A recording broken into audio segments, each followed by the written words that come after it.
Be ready. 5 seconds.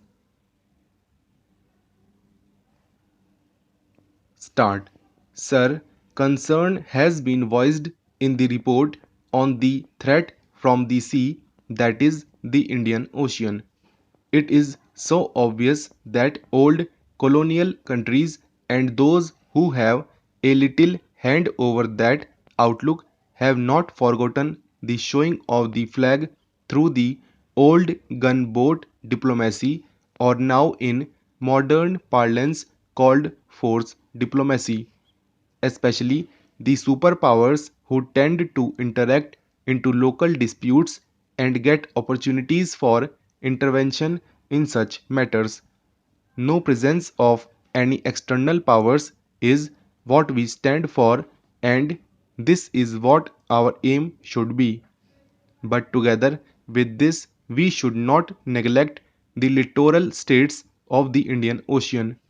Four of these littoral states have got a very modern, well-developed submarine arm. Seven of them have got the latest guided missiles, and one of them has made a very big base right next to the neighbor in the west into the Indian Ocean, which looks meaningfully.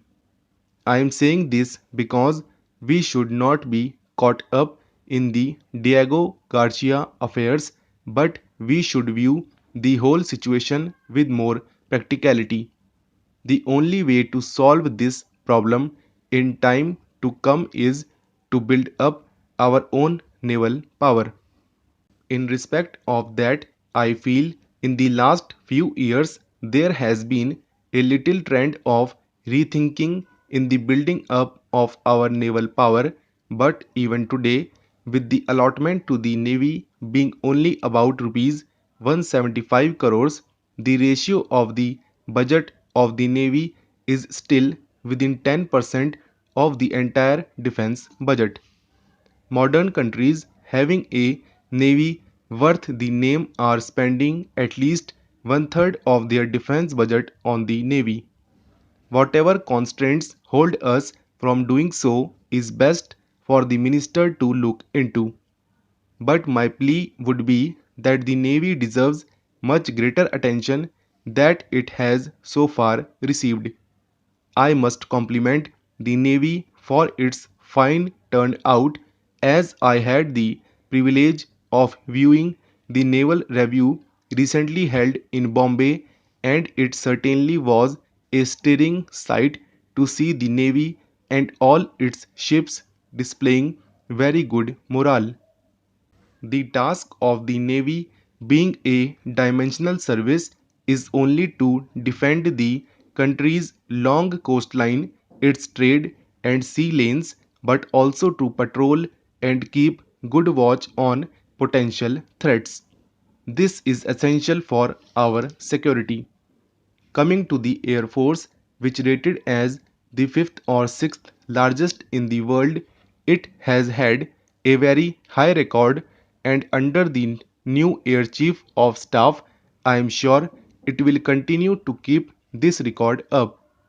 But there are two main deficiencies which have been felt for long and debated in this house also. One is the deficiency in the strike arm. We do not have a proper plan to do this job. Whatever we have are pretty old. We need new aircraft to replace the outdated aircraft which will be fast, safe, and which have all the machinery of the latest type and a good radius action over 300 plus miles. Modern targets are very difficult to hit as they have new defensive weapons known as precision guided missiles. They give very little time for an aircraft to come in, find the target, release its weapons, and get out. If the job is not done on the first occasion, it will be in trouble. I wish that is lag in our strike arm is remedied as soon as possible.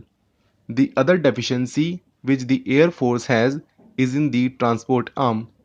Here again, our old war horses, which carry all the material and troops from one place to the other and in times of need right up to the forward bases, are pretty obsolete, and I do not think that they can do the job economically which they are meant to do. We are carrying on because we have no other choice. Together with this, the augmentation of the helicopter force is also necessary. The modern world is using helicopter force in anti-tank roles, in ground support roles, and in the normal rescue and relief operations for which we use them already. We have to use such air mobile formations based on helicopters, which is very important as demonstrated in the 1975 war. Helicopters, aircrafts, and the strike aircrafts are the three main concerns of the Air Force. I shall now come to the Army. Although our Army is rated as the fourth largest and has a very fine high tradition and record, there are few things which need to be taken into account seriously. The new concept of using task forces using armor guided missiles and helicopters in an integrated manner is the thing that makes a devastating dent in any attacking force. And this concept has to be seriously used and perfected. Therefore, I would like to say that the army needs to have all these things taken into consideration very seriously.